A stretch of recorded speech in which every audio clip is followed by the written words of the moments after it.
Bonjour à tous et à toutes. Dans l'actualité, première valeur à suivre, Sanofi. Le groupe pharmaceutique français a annoncé un accord avec MedImmune, division du britannique AstraZeneca. Le but étant de développer et de commercialiser un médicament pour prévenir des maladies associées à un virus respiratoire chez les nouveau-nés. Sanofi effectuera un paiement initial de 120 millions d'euros et pourra verser jusqu'à 495 millions d'euros en fonction de la réalisation de certains objectifs de développement et de vente, souligne l'entreprise dans un communiqué.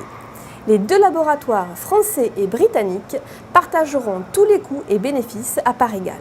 Les analystes de l'Obsa sont haussés sur la valeur et visent des cibles à 84,81 et 86,9 euros.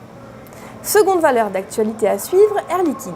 Le groupe français de gaz industriel a trouvé un acheteur pour sa filiale spécialisée dans les technologies de soudage et de coupage, mise en vente il y a quelques semaines.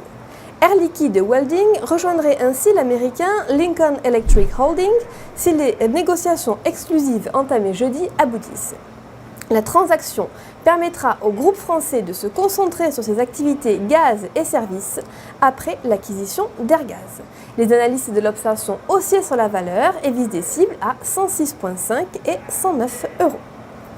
Stratégie du jour, nous nous intéressons à Casino.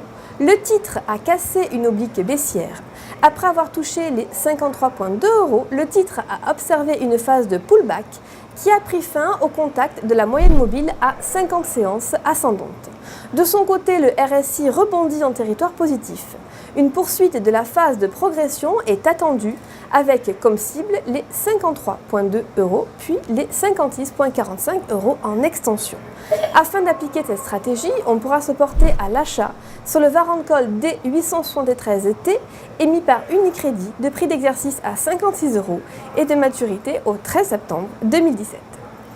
Coup de projecteur sur l'indice italien FTSE MIB. L'indice a dépassé une oblique baissière. Du côté des indicateurs techniques, il évolue au-dessus de ses moyennes mobiles à 20 et 50 séances, tandis que le RSI a cassé une ligne de tendance négative.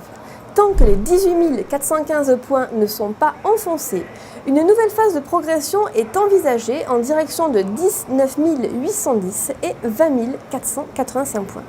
À cet effet, on pourra se porter à l'achat sur le certificat leverage Italia IT7LT émis par Unicredit de maturité au 15 novembre 2019 et d'effet de levier 7.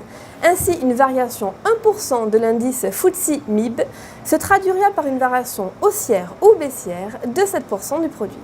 C'était Émile Lozy pour Trading Central en direct de la Bourse de New York. Très bon week-end à vous.